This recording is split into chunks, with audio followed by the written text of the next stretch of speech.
I have a date tonight. The words left Ria's mouth at 6:18 on a rainy Thursday evening, and Moon Tae-hyun went so still that even the knife in her hand seemed too loud. "I have a date tonight." She said it gently, almost carelessly, the way someone might say, "I'm stepping out for groceries," or "Dinner is almost ready." But nothing about the room felt normal after that. Tae-hyun stood at the kitchen island in his black dress shirt, sleeves rolled to his forearms, one hand resting beside an untouched glass of whiskey. He had been reviewing documents only seconds ago. Now he was not reading. Now he was not blinking. He was just standing there, silent, controlled, dangerous in the specific way that has nothing to do with weapons and everything to do with a man realizing someone else had touched what he spent 4 months pretending was not his. Ria wiped her hands on the dish towel, kept her voice even. "I won't be home early." That was when his eyes lifted, slowly, not like a man surprised, not like a man angry, like a man who had just heard the one sentence he had been dreading for months and was now deciding in real time what kind of man he wanted to be about it. Outside the penthouse windows, Seoul glittered beneath the rain like a city that did not care about either of them. Inside the kitchen, the air turned cold enough to cut. 8 seconds passed. Ria counted every single one. Then Moon Tae-hyun spoke. Quiet, controlled, final. "Cancel it." Ria's fingers tightened around the dish towel. She had expected jealousy, maybe cold irritation, maybe one of his precise questions designed to make people feel small. But she had not expected this. She had not expected the sound of the most feared man in Seoul losing control while standing perfectly still. She had not expected it to feel like winning and breaking at the same time. Before we go back 4 months earlier, you need to understand something. This was never just a story about a mafia boss and his cook. It was a story about 2 people pretending not to want each other for so long they almost believed it themselves. Rhea learned his silence before she ever learned his heart. She learned which quiet meant anger, which quiet meant exhaustion, which quiet meant he was watching her when she pretended not to notice. And Moon Tae-hyun, he noticed everything. The music she played while cooking, the way she tucked her hair behind her ear when nervous, the nights she smiled at her phone longer than usual. Neither of them said anything. Not for 4 months. So before we begins, answer this honestly in the comments. Have you ever stayed silent so long you accidentally taught someone to live without hearing what you felt? Drop stay if you think Tae-hyun is about to lose his mind. Drop date if you think Rhea deserves to walk away. Drop both if you want to watch both of them suffer first. Now, let's go back 4 months earlier. 4 months earlier, Rhea Mensah arrived at the most dangerous address in Seoul with a knife roll under her arm and no idea what she was walking into. The recruiter had been brief. Private chef, live-in, exceptional compensation, discretion required. Rhea had asked 3 questions. The recruiter answered 2. She decided that was close enough. The private elevator opened directly into the kitchen, and Rhea stepped inside and stopped. Because the kitchen was extraordinary, not because of the marble countertops or the imported appliances. because someone who genuinely understood cooking had designed it. Knife storage at the exact correct height, ventilation silent but powerful, lighting over the stove warm and precise at the same time. Someone loved this kitchen. But the rest of the penthouse told a completely different story. Cold, sparse, controlled. The kind of space that said the person living here made every decision with their head and buried everything else somewhere unreachable. A woman named Mrs. Yoon appeared from the corridor, late 50s, posture like a woman who had survived things by refusing to react to them. She handed Rhea a folder without greeting her. Dietary requirements, schedule, house rules. A pause carrying significant weight. Mr. Moon does not like surprises. Rhea opened the folder. When do I meet him? Mrs. Yoon looked at her with something that was not quite pity but lived in the same neighborhood. You already have. Rhea turned. Moon Tae-hyun stood at the far end of the kitchen. He had not made a single sound entering the room. He stood with the stillness of a man completely accustomed to being the most dangerous presence anywhere and entirely unbothered by it. Dark hair slightly damp from rain, black shirt, eyes that moved across Rhea once with the efficiency of someone filing information rather than offering a greeting. He said nothing. Rhea said nothing. Mrs. Yoon cleared her throat. Mr. Moon, this is Rhea Mensah, your new chef. Tae-hyun's eyes returned to his phone. The last one lasted 11 days. Not to Rhea specifically, not to anyone, simply a fact released into the room like a weather update. Try to do better. Then he walked out. Rhea stood in the extraordinary kitchen inside the cold penthouse and absorbed that. Then she opened the folder and kept reading, because Rhea Mensah had not flown from New York to Seoul to be intimidated by a man who could not say good morning. She came to cook. What she did not know yet was that Mrs. Yoon had made 3 calls that morning before her arrival, 1 to confirm paperwork, 1 to arrange elevator access, 1 to inform the previous chef, 20 years of experience, impeccable references, that he was terminated effective immediately. Moon Tae-hyun had fired him personally. 3 hours before Rhea arrived. Nobody told her why. Nobody mentioned he had reviewed 17 candidate profiles and rejected every single one until he reached hers. Nobody mentioned he read her file twice. Mrs. Yoon noticed all of this and said absolutely nothing. The staff had a rule nobody wrote down, but everybody followed. Do not linger. Answer what is asked. Complete what is required. Disappear before he notices you stayed too long. Rhea learned this on day 2 when she watched a housekeeper apologize for 30 seconds straight after accidentally placing a water glass 2 inches from its usual position. Tae-hyun had not raised his voice. He had simply looked at the glass, then at the housekeeper, and that was apparently enough. Rhea filed that information quietly and went back to her kitchen. She also noticed something nobody had mentioned in the folder. Moon Tae-hyun barely ate, not in the way of a busy man who occasionally skips meals, in the way of someone who had somewhere along the line stopped believing food was worth the interruption. He would sit at the dining table with whatever she prepared, move things around the plate with architectural precision, consume perhaps a third of it, and leave without comment. Not once did he say it was good. Not once did he say it was bad. Just silence and a plate that came back 2/3 full every single night.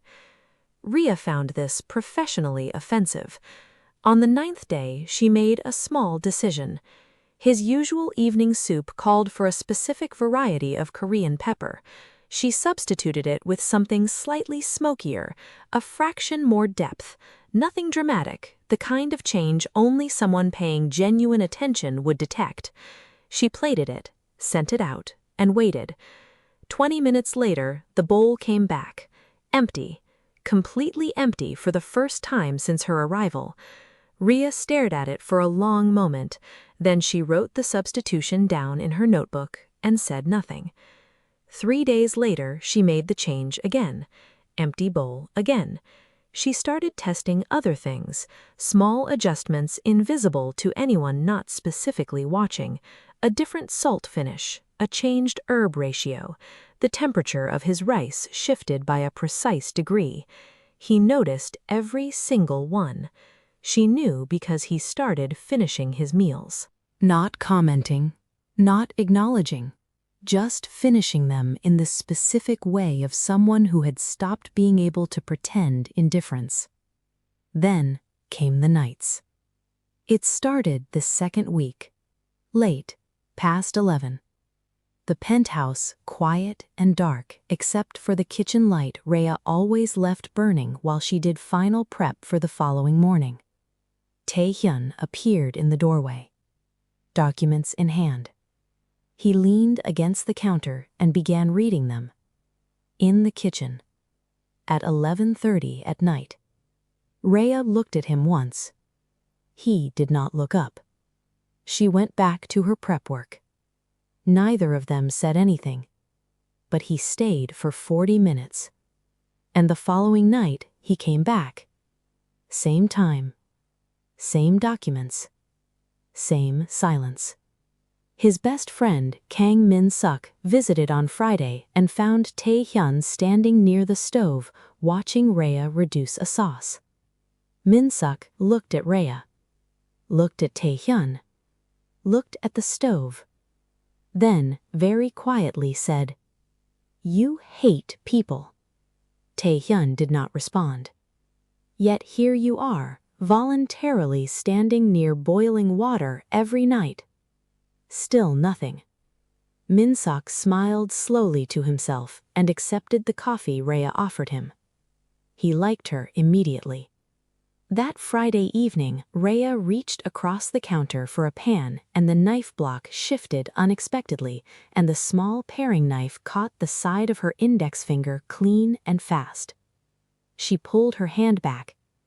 Blood immediately. Before she could reach for the towel behind her. Before she could process what happened. A hand closed around her wrist. Firm. Careful. Tae-hyun. He had crossed the kitchen in complete silence and was now holding her hand under the light, examining the cut with the focused expression of a man assessing something that mattered to him. Rhea forgot how to speak for exactly 4 seconds. Then she remembered herself. "I have it." He did not let go. He did not let go. Rhea stood completely still while Moon Tae-hyun turned her hand slowly toward the light and examined the cut with the focused precision of a man who approached everything like a problem requiring his personal intervention. His thumb rested against her pulse point. She was almost certain he could feel it. She was almost certain he knew exactly what it was doing. He said nothing, just held her hand in the light for 3 full seconds that felt considerably longer than 3 seconds. Then he reached past her, opened the cabinet above the prep station, and removed the first aid kit from the exact position it lived in. Rhea blinked. "You know where that is?" He opened it without answering. She watched him unwrap a bandage with the same quiet efficiency he applied to everything. No fumbling, no hesitation, just careful, deliberate hands doing exactly what they intended. He pressed the bandage across her finger, smoothed the edges down, and then released her hand the way someone puts down something they were never supposed to pick up.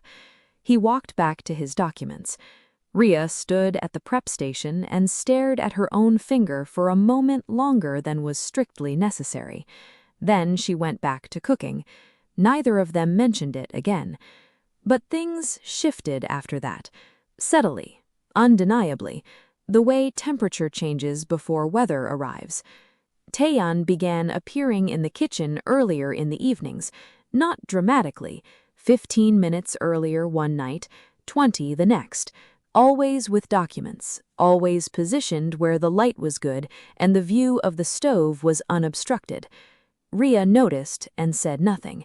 She also noticed other things.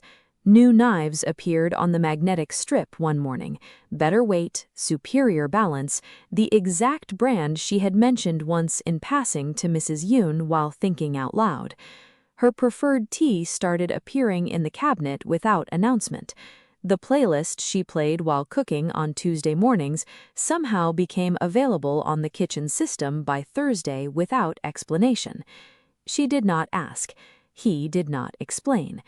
Min-sok visited again the following week and immediately noticed the new knives. He picked one up, examined it, set it down, then looked at Tae-hyun with an expression of profound personal entertainment. "You bought her knives." Tae-hyun turned a page. "The old ones were inadequate. You reviewed 17 chefs and rejected all of them." Min-sok counted on his fingers. "You fired the previous one the morning she arrived. You stand in the kitchen every night pretending to read, and now you are buying her knives." He paused. "You are courting this woman through cookware. Leave." Min-sok laughed so completely and freely that Rhea heard it from the corridor and smiled without knowing why. That same evening she stayed late finishing a dessert preparation and began softly singing to herself the way she only did when she believed nobody was listening. She did not hear him stop outside the kitchen doorway. She did not see him stand there for 11 minutes. She did not see his expression. Nobody saw it, which was precisely why it was the most honest thing Moon Tae-hyun had shown anyone in years. 3 days later, a bouquet of white peonies arrived at the penthouse, addressed to Rhea. She unwrapped them at the kitchen counter, humming quietly. Tae-hyun walked in, stopped, looked at the flowers, then at her. Something moved across his face so quickly it was almost invisible. Almost. Rhea filled a glass vase with water and placed the peonies on the kitchen counter without ceremony. White against dark marble. Quiet. Beautiful. Completely unbothered by the temperature of the room. Tae-hyun sat at the dining table with his evening meal and said absolutely nothing, but he did not eat either. He sat with his fork resting against the plate and his eyes moving to the flowers every 40 seconds with the specific regularity of a man trying very hard not to look at something and failing on a precise schedule. Min-sok arrived for dinner that evening and noticed immediately. He noticed the flowers. He noticed Tae-hyun noticing the flowers. He sat down, unfolded his napkin, and with enormous personal discipline said nothing for almost 4 minutes. Then, "Those are nice." Tae-hyun cut into his food. "Who sent them?" Min-sok asked. Rhea appeared from the kitchen to refresh the water glasses. "A man," she said pleasantly, then disappeared back into the kitchen. The dining room went very quiet. Min-sok pressed his lips together so hard they disappeared entirely. Tae-hyun set his fork down. The meal ended early. 3 days passed. On the 4th morning, a small package arrived for Rhea. She opened it at the kitchen counter. A bracelet. Simple. Gold. Elegant in the specific way of something chosen by someone paying close attention. She fastened it around her wrist and returned to her prep work. By that evening, Tae-hyun had noticed it. By the following morning, he had noticed she wore it while cooking. By the afternoon, he had noticed she touched it occasionally without realizing she was doing it. He became quieter, colder in the specific way of a man running a controlled internal temperature who had just lost control of the thermostat. He started finding reasons for her to stay. Dinner service extended, menu discussions that ran past 10, a private gathering requiring additional preparation, security concerns about her commute that had never previously existed. Rhea noticed every invented reason. She also noticed something else. One evening, she spent 30 minutes on the phone in the corridor outside the kitchen, laughing, genuinely, the unguarded kind of laughter that happens when someone feels completely safe. She did not know Tae-hyun was sitting 12 feet away on the other side of the wall. She did not see him pick up his whiskey glass. She did not see his grip tighten slowly as the laughter continued. She did not see the moment he looked down and realized the glass had developed a hairline fracture under his hand.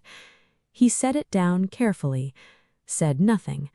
But that night he did not finish his dinner, and Min-suk, who noticed everything, said nothing for once, because even Min-suk understood that some things had moved past the point of being funny.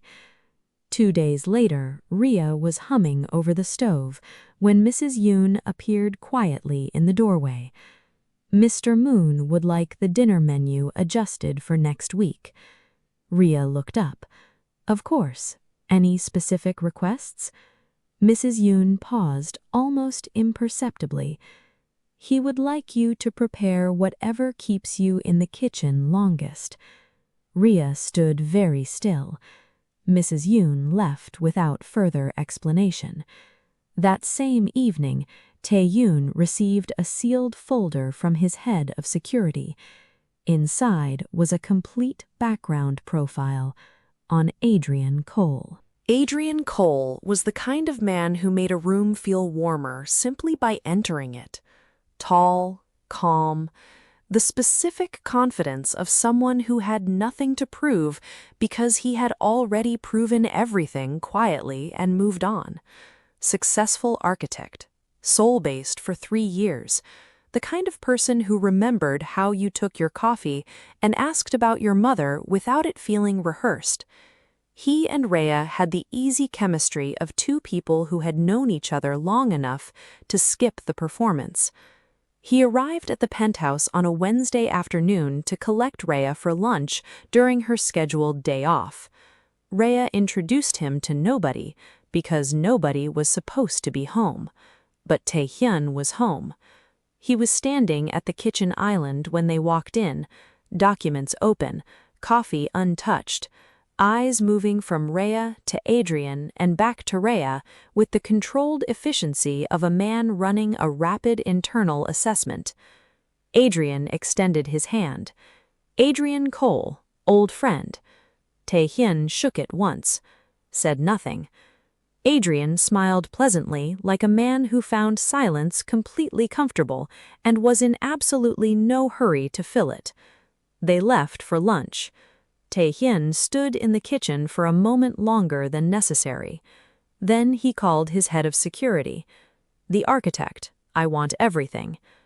That evening, Min-suk found him at his desk, reviewing Adrian's profile with the focused attention he usually reserved for business acquisitions and potential threats. Min-suk looked at the folder, looked at Tae-hyun, sat down slowly. You have become emotionally unemployed. Tae-hyun turned a page. He has access to 3 of Seoul's most restricted development zones. Interesting connections for an architect. You are not reading that for business reasons. Silence. You are jealous of a man whose job is to make buildings beautiful. Leave. He is very handsome. Leave now. Min-suk left, laughing. Adrian came back Thursday, then Saturday. He complimented Rhea's cooking loudly enough that it carried through the penthouse. He made her laugh in the unguarded way that Tae-hyun had previously only heard through walls. Tae-hyun began appearing during their conversations, not joining them, simply existing nearby, reviewing documents within clear line of sight, refreshing coffee he was not drinking, asking Mrs. Yoon questions that required him to stand in the corridor adjacent to wherever they were. Rhea noticed. Adrian noticed faster. One afternoon, while Rhea stepped away, Adrian stood beside Tae-hyun at the kitchen island and said nothing for a comfortable moment. Then, quietly, "She talks about this kitchen like it is the best place she has ever worked." Tae-hyun said nothing. "She has never once mentioned leaving." Still nothing. Adrian smiled at his coffee cup. "Interesting." He said nothing further, but from that afternoon, Adrian Cole began doing something small and deliberate. Every visit, he stood slightly closer to Rhea than necessary. Every compliment landed slightly warmer than friendly. Every goodbye lasted slightly longer than it needed to. Because Adrian Cole was a perceptive man, and he had understood something in that kitchen within 30 seconds of meeting Moon Tae-hyun. This man was not indifferent. This man was absolutely terrified. 2 days later, Rhea took her Sunday off and met Adrian at a small cafe 4 blocks from the penthouse. Tae-hyun was supposed to be in a board meeting across the city.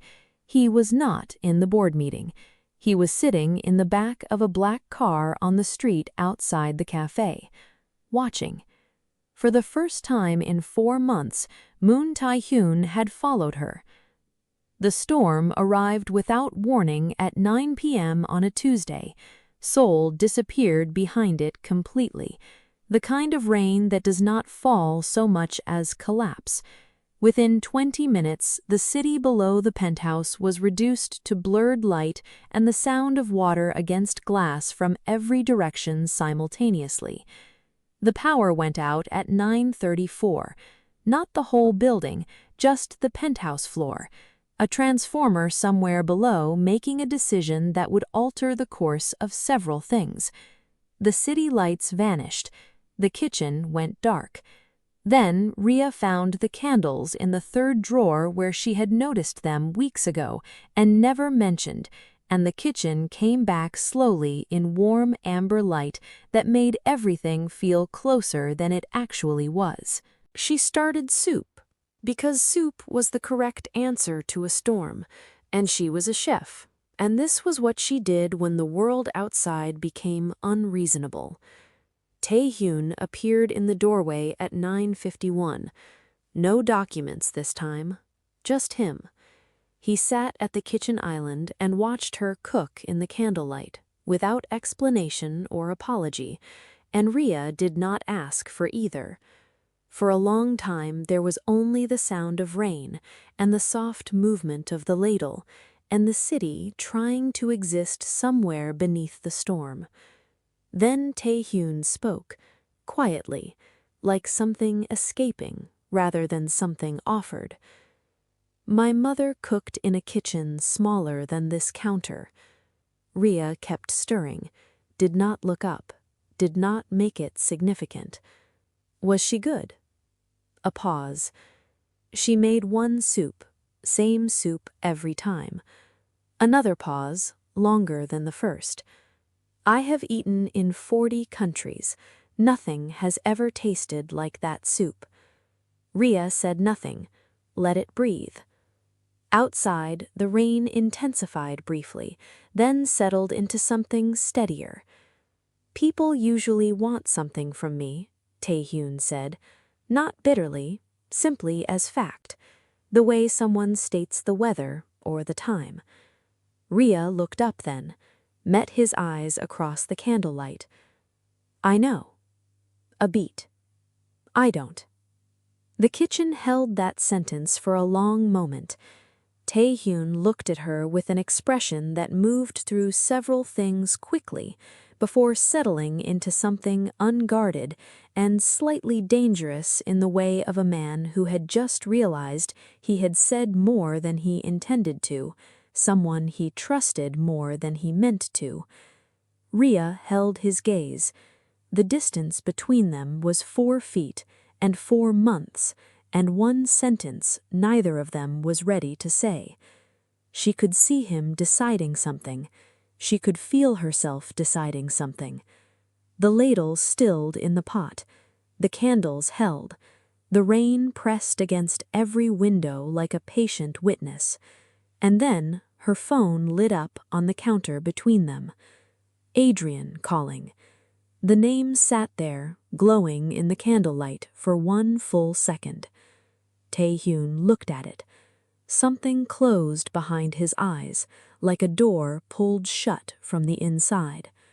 He stood. The soup is ready. He walked out of the kitchen. Rhea stood alone in the candlelight and let the phone ring out and stared at the soup and understood that she had just watched a man walk directly away from the bravest thing he had almost done. She picked up the ladle, set it down, picked it up again. Then that same evening she called Adrian back, and for the first time she said his name loudly enough that it carried through the penthouse. Tae-hyun heard it from his study, every syllable. And the following morning Rhea began mentioning Adrian more deliberately, casually, precisely, like someone who had finally decided to stop waiting and start pushing. Rhea Mensah made a decision on a Wednesday morning while folding herbs into butter with the focused calm of a woman who had finally run out of patience.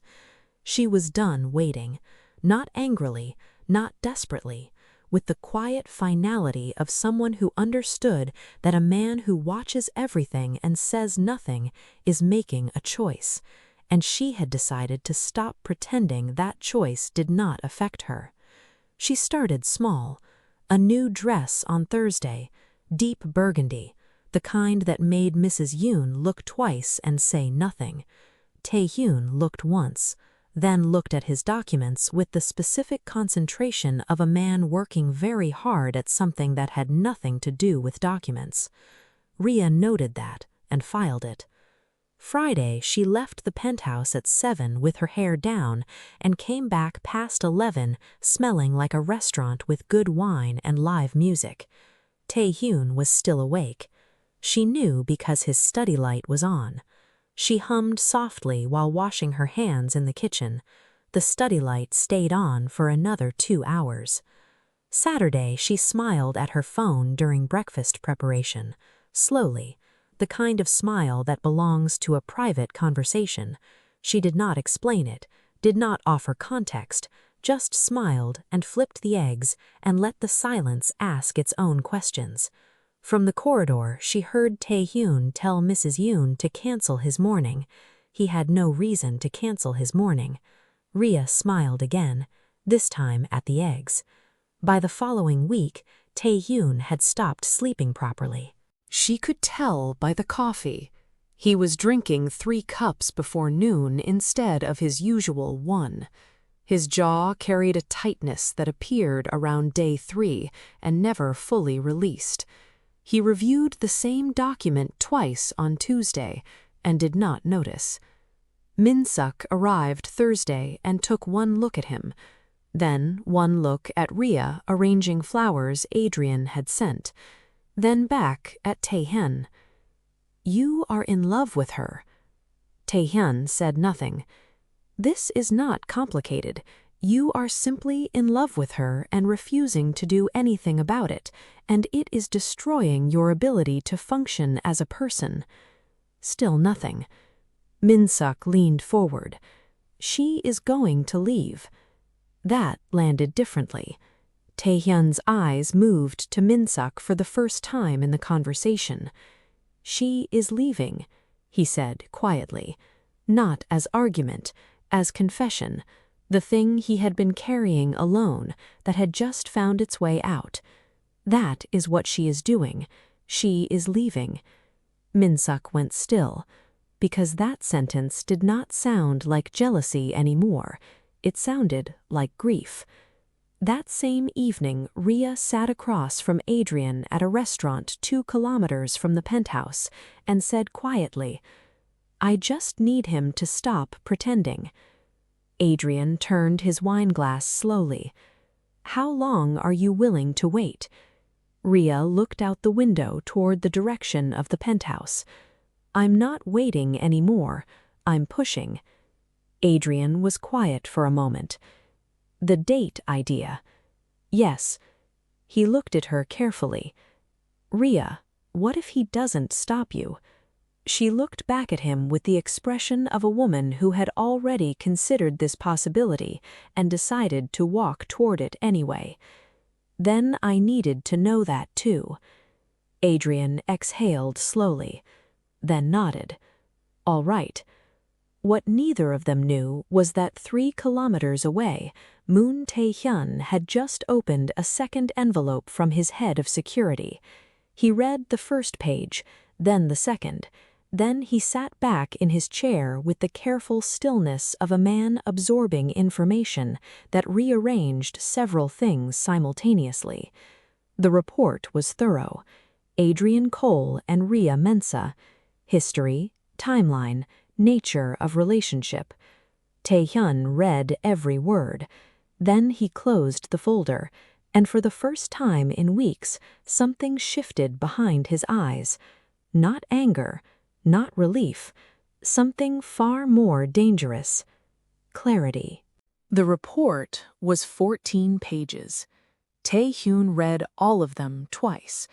Then he placed the folder in the top drawer of his desk, poured a whiskey he actually drank, and sat in the specific silence of a man recalibrating everything he had pretended not to understand. Adrian Cole and Rhea Mensah. Childhood friends, nothing more, nothing romantic, nothing current. A relationship built entirely on history and genuine affection, and the specific comfort of 2 people who had known each other long enough to stop performing for each other. The flowers had been Adrian's idea. The bracelet had been Adrian's idea. The strategic appearances, the warm compliments loud enough to carry, the lingering goodbyes, all of it coordinated, all of it deliberate, all of it designed to make Moon Tae-hyun feel exactly what he had spent 4 months refusing to admit he felt. Tae-hyun sat with this information for a long time. Then something happened that he had not anticipated. He almost smiled. Not fully, just the corner of his mouth acknowledging something before his discipline caught it. Because here was what the report had actually confirmed. Rhea had done all of this for him, not to manipulate him carelessly, not to wound him, but because she had tried patience and tried proximity and tried every quiet, honest thing, and he had responded to all of it by becoming a better statue. So she had built a fire to see if he would finally move. He understood that completely. What she did not know was that he had known for 11 days. He had recognized the pattern on day 3, the flowers arriving too perfectly timed, Adrian appearing too conveniently, the escalation too deliberate to be accidental. He had known, and he had said nothing, because he needed to understand something first.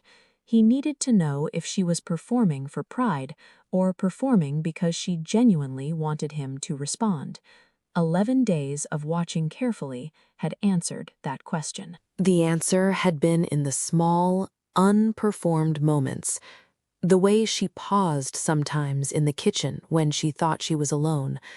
The way she occasionally stopped humming when his footsteps approached. The way she had stood completely still in the candlelight during the storm before Adrian's call interrupted everything. Those moments were not part of any strategy. Those moments were just her. Tae-hyun finished the whiskey. He had his confirmation. Now he made a decision. He would not expose her plan. He would answer it with his own. The following week, he attended 2 public dinners with a woman his board had been suggesting for months. Beautiful, accomplished, exactly the kind of person who made sense on paper. He was photographed both evenings. Min Sok saw the photos and called immediately. "What are you doing?" "Business." "That is not business." Good night, Minseok. The photos reached the penthouse through Mrs. Yoon's tablet left open on the counter. Rhea saw them Tuesday morning while preparing breakfast. She looked at the screen for 3 seconds. Then she cracked an egg with slightly more force than necessary. Then another. She said nothing to anyone. But that evening, she burned the edge of Tae-hyun's toast for the first time in 4 months. Just slightly. Just enough. And Tae-hyun sat at the dining table, looked at the toast, and understood the message completely. He ate every bite. That night, Rhea was near the corridor when she heard a woman's voice through Tae-hyun's study door, warm, confident, asking a question that stopped Rhea's feet completely. "Are you finally ready to marry?" The corridor went very long and very quiet. Rhea stood in it alone. And for the first time since the flowers and the bracelet and the entire carefully constructed campaign, she looked hurt, genuinely, unguardedly, completely. Rhea stopped playing the game the very next morning. Not dramatically, not with tears or confrontation or any of the performances she had carefully avoided for months. She simply stopped. The new dresses stayed in the wardrobe. The strategic phone calls disappeared. The deliberate mentions of Adrian evaporated from her vocabulary like they had never existed. She cooked. She cleaned. She completed every responsibility with the precise professionalism of someone who had made a quiet, internal decision and was now living inside it.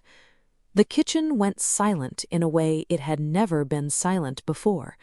No humming, no music, no soft laughter escaping through the corridor, just the clean, technical sounds of exceptional cooking performed by someone who had removed herself emotionally from the room while her hands continued working. Tae-hyun felt it within 24 hours. He appeared in the kitchen doorway Tuesday evening and stood there a moment longer than usual. Something was different. The room was the same. The smells were the same. The food was extraordinary as always. But she was not there in the way she had always been there. Her body was present. Rhea was somewhere else entirely. He sat at the dining table that night and ate in the silence he had once preferred and discovered that he did not prefer it anymore. That somewhere over 4 months, this specific silence had become the wrong kind, the kind with an absence inside it, rather than a presence. He finished his meal, came back to the kitchen with his plate, something he had never once done. Rhea looked up briefly. "I can take that." "I know." He set it down anyway, and stood at the counter and looked at her with the expression of a man trying to locate the correct door in a room he had suddenly stopped recognizing. She looked back at him with something careful and closed and completely, quietly dignified. He said nothing. She turned back to the stove. By Thursday, the kitchen felt like a room after a storm has passed through and taken something with it that nobody had thought to protect. Friday evening, Rhea prepared dinner with a precision that felt ceremonial. Every element perfect, every detail considered. The table set more carefully than usual. The food presented like something being offered for the last time by someone who wanted it remembered.